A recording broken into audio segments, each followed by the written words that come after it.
Oh, thank There we you. go. All right. Sorry, I was so, muted. Wrong Kathy. I'll record it. Thank you. so if it's fine with you guys, I'm going to share my screen. And I've got a short presentation put together. Everybody able to see that? Oh, wait, I should probably click share. That would help. Okay, awesome. So is everybody able to see that? Yes. Yep. Okay, great. So I know some of you have websites, some of you do not, but I'm going to sort of go through everything I can for those who are just getting started. So the title of this workshop is Making Your Website Work for You. So we're going to dive right in and talk about, first of all, the need to plan your website. You need to sit down and maybe do a bit of a journal writing task about what your website needs to do. Are you selling things? Are you trying to solicit donations? What is the point of it? You also need to figure out what sort of image you want to project from your business. You need to know who your target audience is and what they need. You need to have a good idea of how much information you have to convey. It'll help you as you're organizing things and preparing your content. Just sort of good to have like that general list of everything you need to convey on your site. You need to sort of know how much money or time you have to budget it and be really honest about your skill level. And we'll go into that a little bit more. But set your goals first of all. The next thing you'll want to do is purchase a domain name. And next we'll be talking about the sort of self-hosted platforms versus WordPress.org, which is what we use primarily, although we have dug into the others as well. But you want to make sure that if you're using a self-hosted solution, you can purchase a domain name there with them. It's much easier to use and just sort of connect to your site right away. If you do go the WordPress route, there is a company called Namecheap.com, and they will have domain names for you there. You can search, get what you want, but make sure it's something easy to spell, easy to remember. And so that is the next thing you will have to know. All right, so self-hosted platforms versus WordPress.org. Self-hosted platforms, when we're talking about those, it includes Squarespace, Wix, Weebly, anything that's sort of a do-it-yourself thing. GoDaddy, I know, has one. There are an infinite number of them. Everybody's sort of coming out with them now. MailChimp has one. So we're going to go ahead and just talk about the advantages and just things to consider. So generally with a self-hosted platform, everything is contained. You don't have to pay for separate hosting. You don't have to pay for separate security. You don't have to pay for anything, any software. Everything is bundled together. And then, so you sort of see your overall price right away. I think with Squarespace, it's something like as little as $18 a month, you get everything. And then your domain name, like $20 a year. So that is super convenient. With WordPress, the software is free, but the maintenance for the site, and we'll get into that a little bit down the road, can be costly. You might be looking at anything from $50 to $100 a month, depending on how complex your site is. So definitely factor that in when you're making your choices. You will also have to pay for hosting, which is just basically like a home for your files. Your files do have to exist somewhere and be served out to the internet. Another question people don't often ask themselves starting out is, do you own your website? WordPress.org, you will own your site completely. You will own every piece of it. And if you decide to change hosts, it's really easy to sort of move it around. Like if your host goes out of business, you can download a copy of your site and restore it to a different host in a single day. But you don't own your website with the DIY platforms. You're essentially renting space and you're renting software. And if they ever decide that they don't exist anymore for any reason, it's kind of hard. That they don't have most of them don't have a way to export your site. I know Wix says it does, but I've moved a Wix site before, and it included a lot of just simply rebuilding it. So your site is pretty much not portable. And it's a long shot that things like Squarespace or GoDaddy are going to go under, but Twitter, which nobody thought would ever be in danger of not existing, is currently questionable anyway. So it's just something to consider. How much time do you have to build your website? There is a steep learning curve with WordPress, less so with the other templated solutions. Squarespace is really good about having wonderful templates that you can get up and running in a day. So that, again, your time is valuable, so that's a consideration. What kind of design limitations are you going to run into?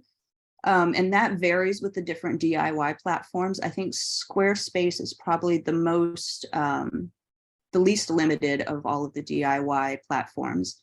They have a new page builder, so you can essentially move things around. You can start with a beautiful template and then, adjust things as you wish, or almost as you wish. There's still limitations. WordPress, you can do anything you want. And the others, I know Square and Weebly are very limited. We have a client who has built the front end of their site, or just the story portion of their site on WordPress, but their store is Square. And we don't have nearly the creative control over the store that we have over the rest of the website. So it is a trade-off. They also have barcoding systems that they use within their store. So it was essential for them to link up to Square just for basic inventory control, that sort of thing. And ask yourself how your website's going to grow and change in the future. Again, WordPress will allow you to there's a piece of software for everything. And that just reduces the chance of having to rebuild your site later. That being said, the DIY platforms are doing a really good job of sort of expanding their offerings. I know before the pandemic, you couldn't get scheduling on any other thing except WordPress. And the DIY platforms are stepping up and making it easier to, add different pieces of functionality to your website.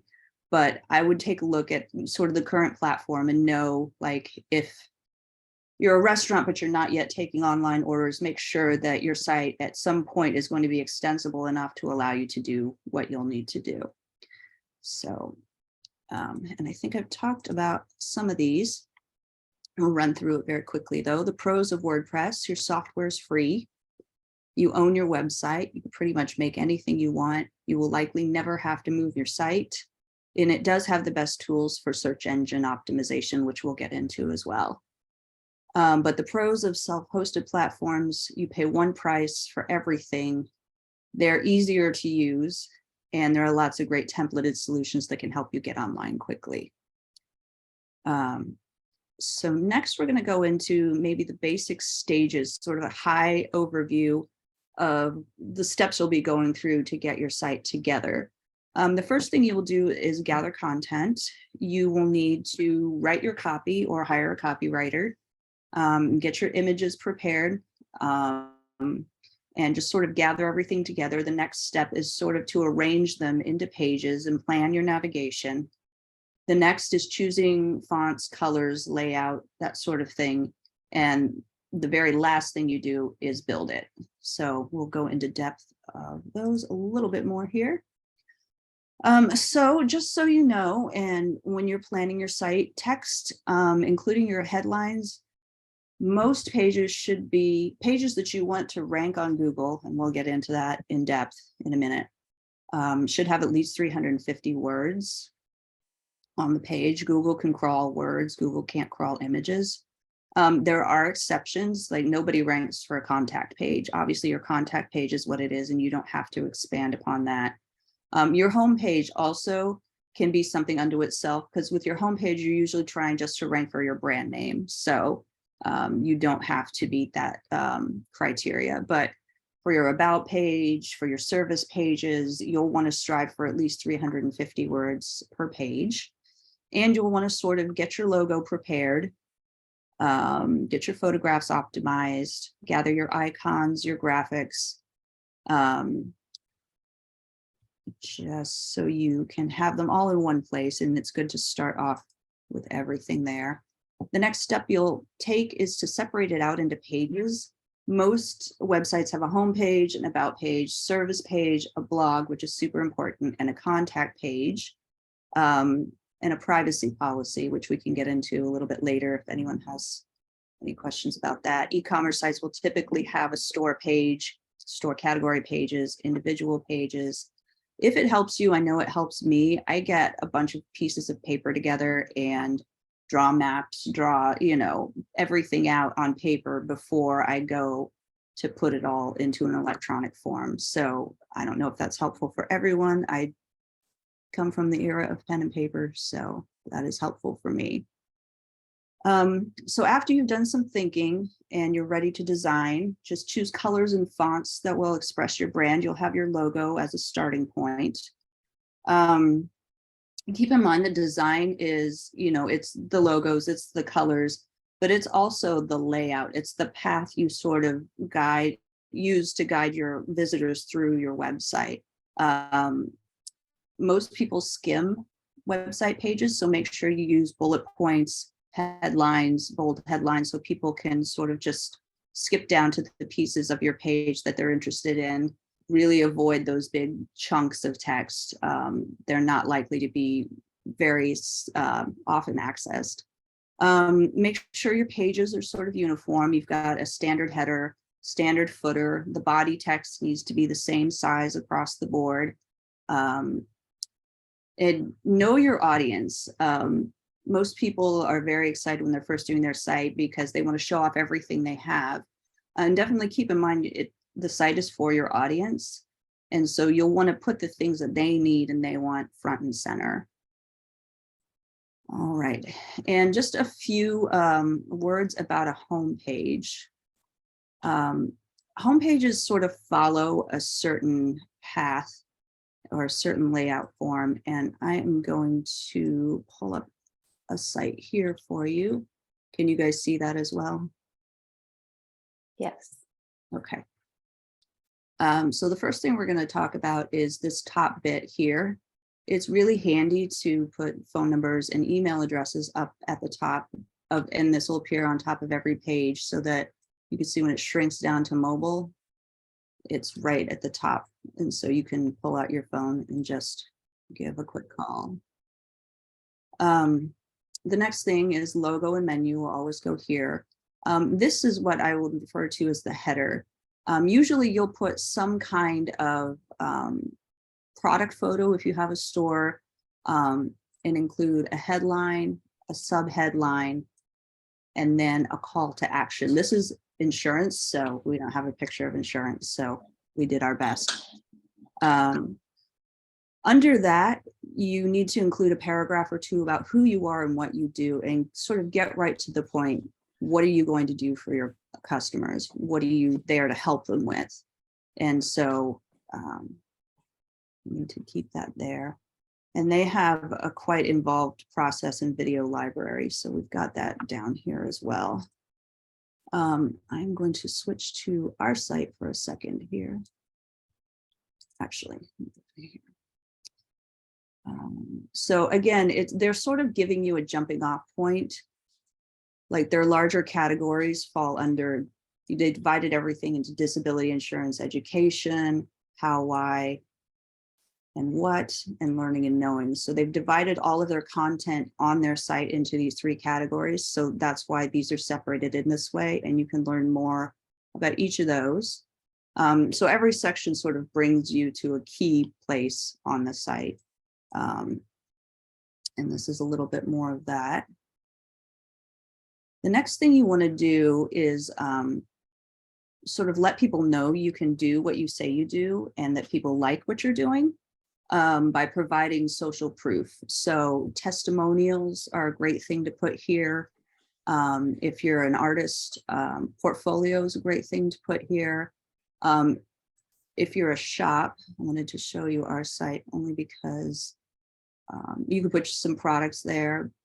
A portfolio is a great thing, and then blog posts.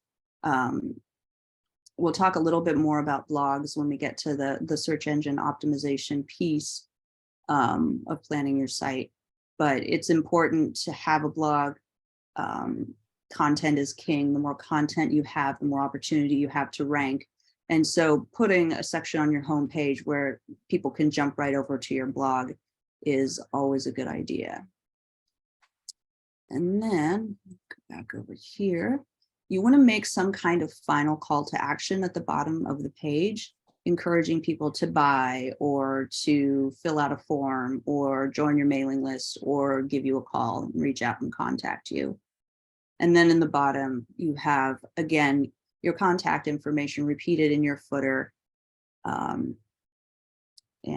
Some people will repeat menus down here as well, especially if it's super complicated up at the top. So that's a basic rundown of a home page. Yep, social proof, got that. All right, I'm going to talk a little bit about SEO because a lot of people plan SEO as they're building their site. So it might be something to sort of look at before you really dig in.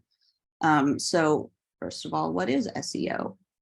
Search engine optimization is the process of maximizing the number of visitors to a particular website by ensuring that the site appears high on search result lists. Your website is the foundation of your marketing plan. So we're going to talk a little bit about how to get it optimized for that. The process of SEO is it's not something that's going to bring you results in 2 or 3 months. It's really a marathon. It's not a sprint. There are other forms of marketing that will bring you quicker results, but they will probably not require as much intensive work. So SEO is something to think about. Sometimes, I do some research. Sometimes it takes a year for things to really turn around. So you'll want to make sure that you're going to be investing a significant amount of time and engaging in a monthly program. But it doesn't hurt to sort of get your site optimized, at least before engaging in something like that. Or even if you're not going to engage in something like that, getting it set up so Google knows it's there and knows how to crawl it is going to be beneficial no matter what. All right. Oh, yes. And Google indexes and crawls things in its own time. If you launch your site, it will not show up on Google for a few days or maybe a few weeks.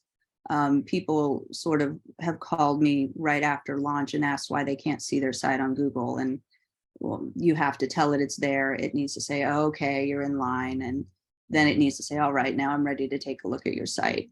And then search results will start appearing. So, and there's nothing you can really do to hurry Google along. You just have to be patient. So, all right. So the first step in any good SEO strategy and hence your content planning is to do keyword research. So keywords are the words people type into Google or Bing to find something that they need, basically. Best Donuts, Portland, Maine, Kansas City Bike Shop, Architect, Midcoast, Maine, anything like that. So where do you get these phrases? You go through a process called keyword research. And it's the process of narrowing down terms that you think people will use to search for your business online. And there are people you can pay to do this. It's a really important part of the process. So if you can afford to have someone do it, that's lovely and probably recommended. If not, I'll show you a free tool here in just a little bit.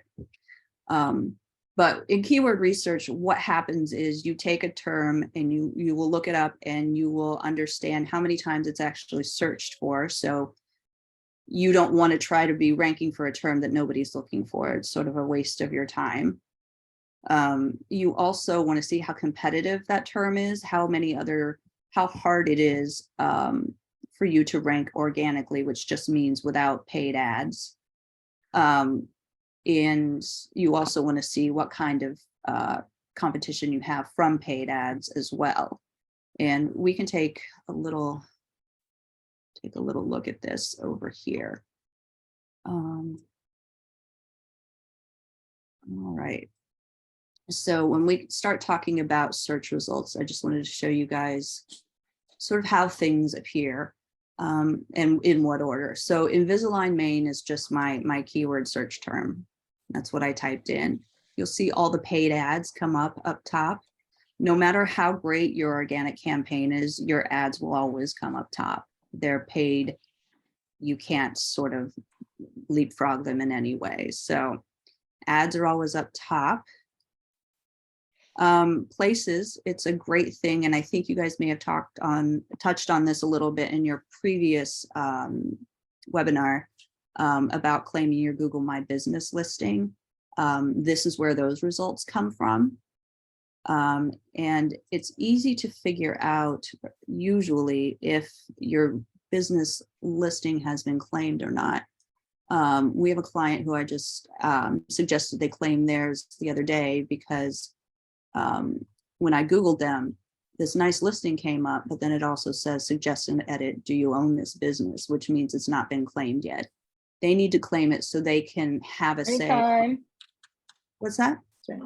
Oh, nothing. I didn't mean to, sorry. Oh. Mute me. No problem. And so you have control over how this appears. You will be able to list your business hours, change them during the holidays, that sort of thing. So it's another tool that's really important as far as search engine optimization goes. So when you're starting your research, you sort of sit down again, pencil and paper, a laptop or whatever works for you, and you write down a list of terms you think people are going to be using to find you online. Start with maybe 20. And again, professionals do this all the time and they know the ins and outs of keyword research. So if you can, it's a really valuable thing to pay for just because it's sort of the foundation of preparing your site for SEO. The rest of the stuff you can probably do on your own. We are going to, however, take a look at a free tool quickly here. And this is one of several. So somebody else is recommending a different one. That's completely fine. This one is called Ubersuggest, neilpatel.com's Ubersuggest. And I have an account and you can sign up for an account for free. Otherwise, it limits how many keyword phrases you can look at in a day. They don't spam you, so I would sign up for a free account. I rarely get any email from them. So I think it's worth it because then you can take all 20 of your terms and check them all out at once and not have to come back day after day. So here you can see I searched for the term Kansas City Bike Shop. You come over here, you hit keyword research and empty. Yep, this will appear right here. And when you hit search, you can see that per month, 800 to 80 people are searching for Kansas City Bike Shop. So that is quite likely a very good term to at least think about. It's easy. The SEO difficulty is just how easy it is to rank in that organic section. And this is a scale of 100. So it's like a 20 out of 100, 2 out of 10. It's pretty easy. So not a lot of people are going for it. A lot of people are searching for it. It's probably a pretty good term to keep on your list. If you're running ads, this part is for the people who are paying. You know, how easy is it to rank in that ad section? It's maybe a 5 out of 10, 47 out of 100. And then how much you'll be paying for those ads. And that's a whole other ball of wax over there. But the cool thing is they'll show you, you know, the number of searches, and this 880 is sort of an average over the past year. And the great thing is if you come up with a 0, which absolutely happens, like search volume is 0 or 10 and nobody's looking for that term, you can come down here and the terms are very, very specific. They'll have more suggestions for you down here related to what you typed in above. So Kansas City Bike Shops, 880, Bike Shop in Kansas City, 880.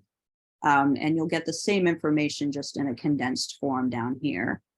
So if you thought you had a great idea, come down here and see if there's something very similar to what you typed in that's actually being used. And I know in Maine, this will draw a distinction between whether or not people spell out the word Maine, type ME. So definitely check down here, because if it's not showing up for you, it might just be some sort of little semantic change down here. And then you can view even more ideas if you want to. So you can get some information and do your own keyword research using this tool. And again, it's completely free. All right.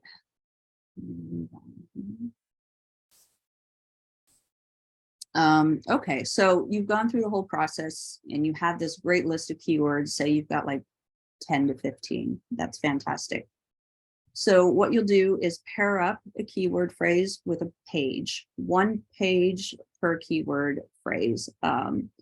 Don't try and use the same phrase for several different pages. That sets you up. You're actually competing with yourself at that point. So don't do that. And when we were talking about a blog earlier, so you can use 1 keyword phrase per page. You can also use 1 keyword phrase per post. And so if you find you have a website of 5 pages and you've paired up your keyword phrase with 1 page, but you have 10 left over, you can take those phrases and write blog posts that are driven by those phrases. And then, it'll give you 10 additional opportunities to rank for 10 additional things. And so that's part of the beauty of a blog. Google also rewards your site for inclusion of fresh content on a regular basis. So again, blogs are really an inexpensive way of constantly, poking Google and saying, hey, I've got something else for them to look at. I've got something else for them to look at. So what do I mean by optimizing your page for a keyword phrase? So you've paired up your phrase with your page. So what you'll want to do is use your keyword phrase in your page title. No matter which platform you've chosen, there's a place for a page title. And if you use it in the page title, chances are it shows up in that page address as well. This being the page address up here. So you'll want to make sure your keyword phrase appears there as well, if you can. Then you use it in what are called meta titles and meta descriptions. And again, the self-hosted platforms are becoming much, much better about this. They do now have places for you to add meta titles and descriptions. And what I will show you is exactly how those translate. This right here is a meta title. This is the description. So you can literally write your search results in the back end of your site. So those show up exactly as you put them in. So use your keyword phrases there. Use it just once in the title, once in the description. You're limited by the number of characters you can use in your title, number of characters you can use in your descriptions. And again, that's all sort of built into the platform you're using. And then you'll want to sort of use it in a certain percentage throughout the text. I would say that maybe per 300 words, you use it once or twice. Don't overstuff. That was something people did back in the early days of the internet. They'd just write Kansas City Bike Shop, Kansas City Bike Shop, Kansas City Bike Shop, so that it was unreadable to anybody who really came across the page in a natural and organic way. And there was also this trend for a while of making it white, text on a white background, so that Google saw it, but people didn't see it. So at the bottom, you'd have this big section of white, and really it just kept saying the keyword over and over. It's called overstuffing. You will be penalized by Google, and it's really tough to sort of get off their list once you're on the blacklist. So let's move forward here. So that's one thing you can do. There are other things that you can do to help SEO along. We talked about claiming your Google My Business listing, really, really important and enormously helpful. You can add your website to Google Analytics for free. And all you do is type into Google Analytics, and it will pop up for you. And that will it simply connects your site to this interface, and it starts collecting data about your website that you can then go in and see. It can tell you, where people are who are accessing your site. Like if you're a national company and you're like, wow, we're not performing that well out west, I don't think. Well, you can sort of go online and see how many people from West Coast states are accessing your site. Mobile, you can see which devices people are using to access your site. I have clients who are like, nobody looks at my site on mobile, and I'll say, well, 58% of your traffic comes from mobile, so we really need to pay attention to what it looks like. So it's just a wealth of information, lots and lots of good information that will inform you about how to proceed with your marketing. We also had, I had suggested a change on the website to a client recently. Their store, and I didn't build this site, I inherited it, but their store was charging too much for shipping overseas. And they looked at their budget and they're like, well, we'd rather not pay you this month to fix something if we don't have to. Can you tell us how many people that's affecting? So I could go online, get on Google Analytics and see, well, okay, you've only had 4 people this month from overseas. It's really not affecting anybody, or it's affecting these 4 people. How valuable are these 4 people to you? Meanwhile, you've got 500 other sales this month in the United States. It's fine to skip, and we'll get to it when your budget allows. So it has a way of informing all kinds of different decisions. The other thing you should do is connect your website, again, it's free, to Google Search Console, because it crawls your site and then reports to you about any errors it had or any difficulties it had in crawling your site. And you'll get a little report saying, we can't access this page. You have a 500 error. Go back and maybe, if you're using WordPress, you've blocked robots unintentionally, and you need to just go uncheck a box or something like that. It'll tell you when pages are redirected.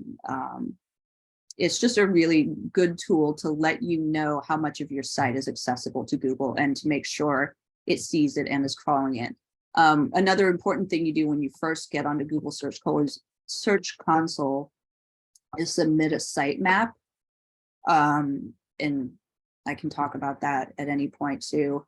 But that tells Google, hey, we're here, we're ready to be crawled. This is a map to crawl us, get us in your queue, make us a priority. So that is something you can do to sort of nudge Google along a little bit, just saying, here's a sitemap. When you change your site at all, like if you add holiday pages, you can resubmit a sitemap saying, hey, we have holiday pages now, make sure they're there. And Bing has a Webmaster Tools platform as well, and it's really easy to use. In fact, it will ask you if you just want to sync up with Google Search Console, and it'll just pull over all your information so that Bing, which is the second most popular search engine, will also have your sitemap, all your information. And so that will be aware of what you're doing and what you have out on the web. Just always, when you're planning, make your navigation really simple. Try and make it flow in a really logical way. Google likes logic. And this other part is going to vary by platform, but everybody should provide what's called, an SSL certificate. SSL certificate stands for Secure Socket Layer. It just means it's an extra level of encryption for the information going and coming from your site. And everybody except GoDaddy has a free one. So GoDaddy, I don't know if they include it in their builder, they might. But I know the only people I've had to sort of ask to pay for it are the people who had, I think, managed hosting by GoDaddy. So usually it's a click of a box and you're enabled. Like Squarespace, I know it's super easy. Wix and Square, all, I think it's even automatic on Square. So so we've talked a lot about text. What about images? So Google doesn't see an image. It only sees the text you attach to it, and it relies on you to tell it what the image is about. Therefore, when you're making your images, when you're titling your images at the beginning, I know if you download it from your camera or something, it's like DSC 0273, DSC 0274. Change the titles so that they're something that just means something to you. For example, this is, and make sure all the words are separated by hyphens. This is how Google reads, and it reads around hyphens. So I would say red rain boot on grass.jpg. And make sure, and again, every self-hosted platform also has an opportunity for this. You kind of have to dig for it a little bit with Squarespace, but they have ways of adding alternate text to your imagery. Be brief, descriptive, single red boot left in a patch of grass in the rain. That's it. That's all you have to do. The other thing that's super important about alternate text for images is that they're people who are sight impaired, and they are using screen readers, and the screen readers will go to this text to inform them of the contents of the image as well. So you'll find that Google really likes things that are helpful to people. A lot of people sort of, groan about Google and, how tough it is, but it's really there to make sure the experience for everyone is as optimal as it can be. So definitely help it out when you can.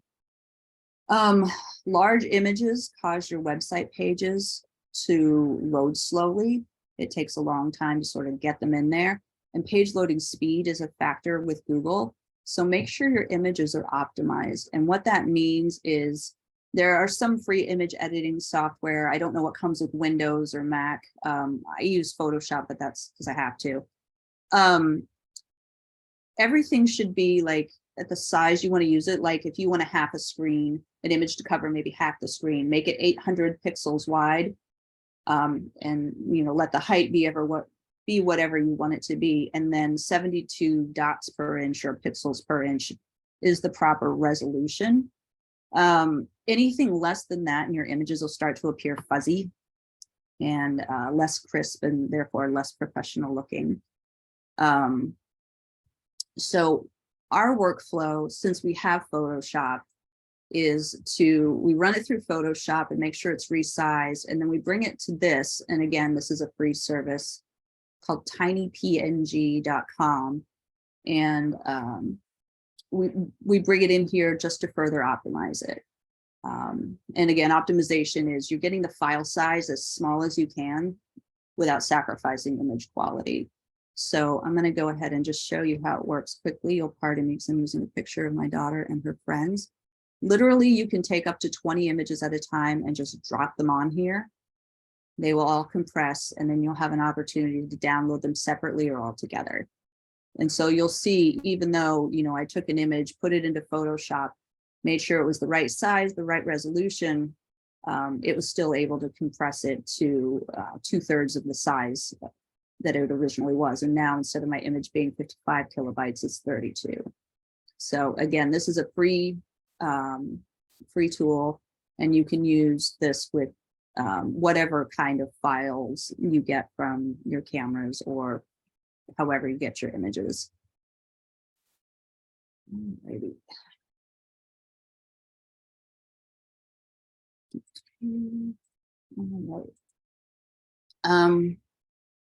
So we talked about setup, and that's sort of what we're doing, is preparing the site for Google. If you do undergo a monthly SEO process, again, the blog is important. Google likes the inclusion of fresh content.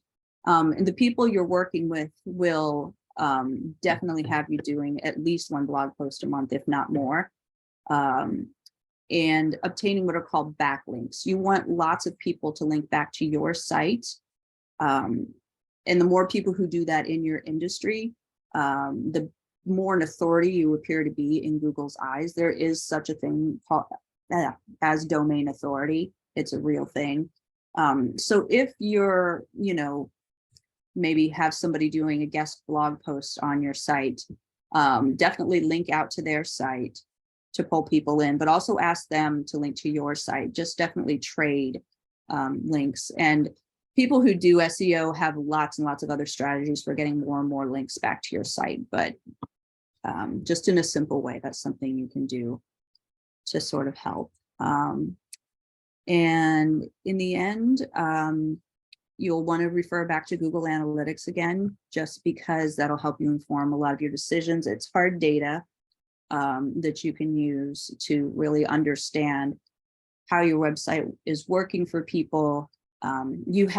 It's just the coolest thing is you can tell which pages people are leaving from. So if a lot of people are jumping off from your checkout page, there might be something on your checkout page you want to fix. So it's just something to become familiar with and sort of check in with every so often so that you know how to improve things. And I think we have some time for questions. I really hope I haven't overwhelmed everyone. No question is too basic. Anything you guys want to know, we can definitely talk about. So thank you all for listening. Hi. I'm going to stop sharing my screen so I can just see everybody, if that's cool. All right. Hi. Hi. I'm Diana Brockendorf. Hello. And I have a question. I own my domain, which is Good Design Here. And I purchased that through GoDaddy. Mm-hmm. And in my store, I use Square to take credit cards, et cetera, et cetera.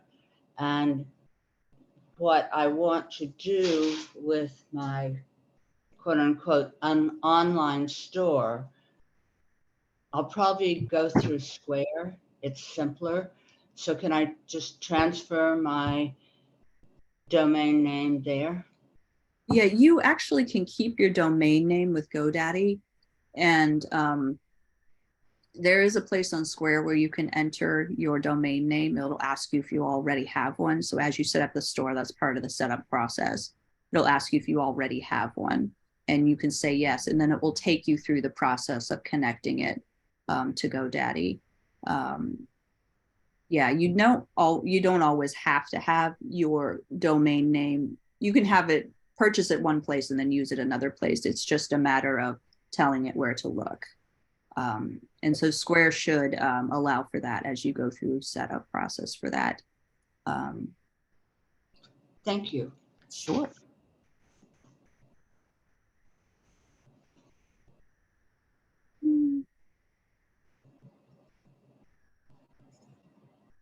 Any other questions from anybody else?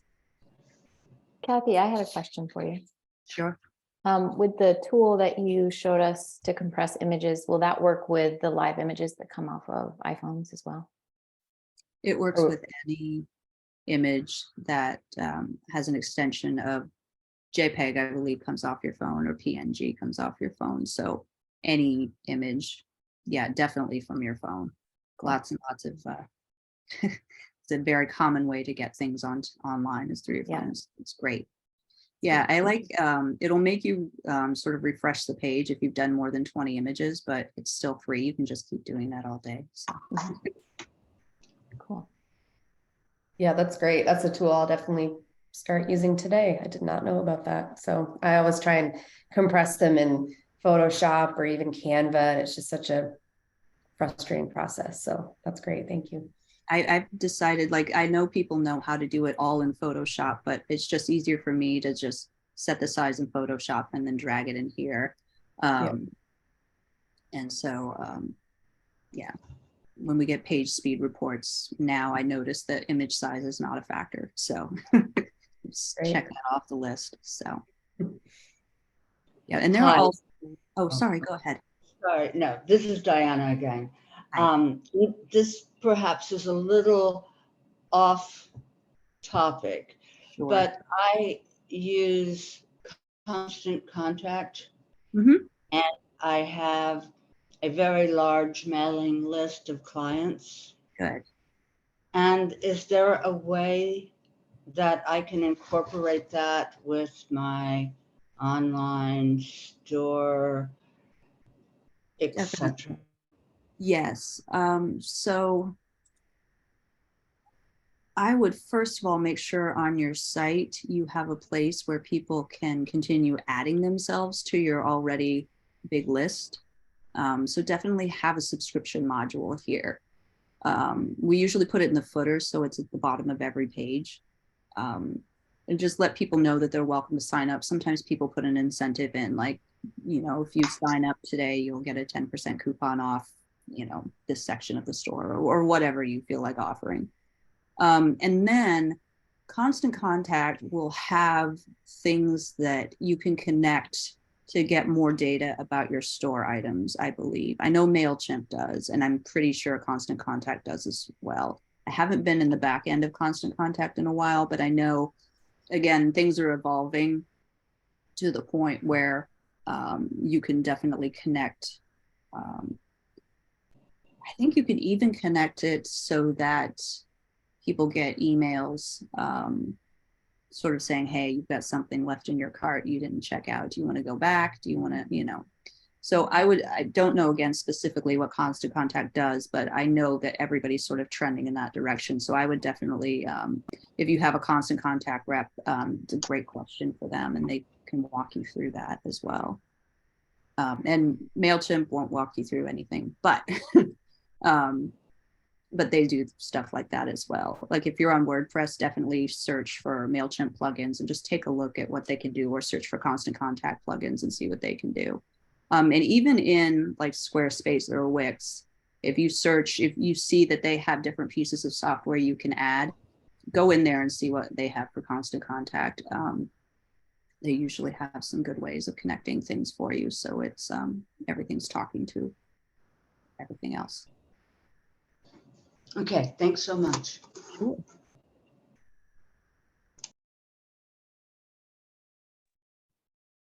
All right, well, if no one else has any other questions, then I guess we'll wrap it up.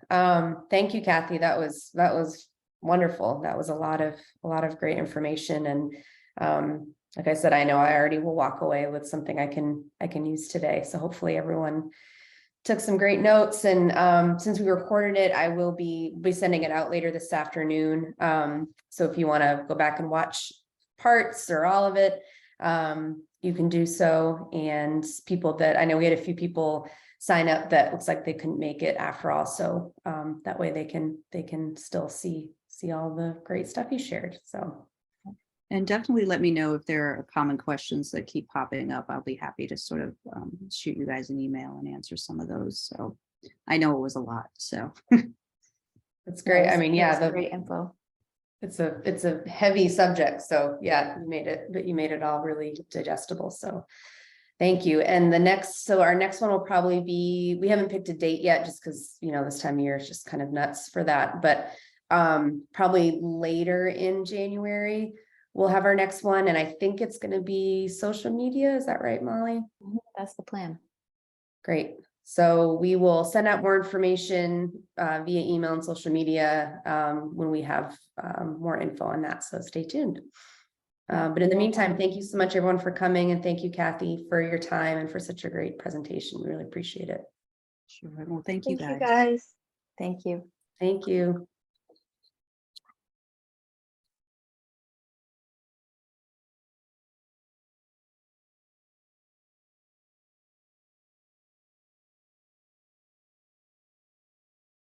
Don't know if Diana's still there, but She might be. Also, Kathy made me host, and now I can't find how to stop the recording. I think if you hit leave, and it'll allow you to kick everybody off, I think. All right, I'll end for all, but Kathy, so much thanks. That was yes, Sure. awesome. And any feedback you guys have is welcome. So awesome. Sounds good. thanks. All right, talk soon. All right. Bye. Bye.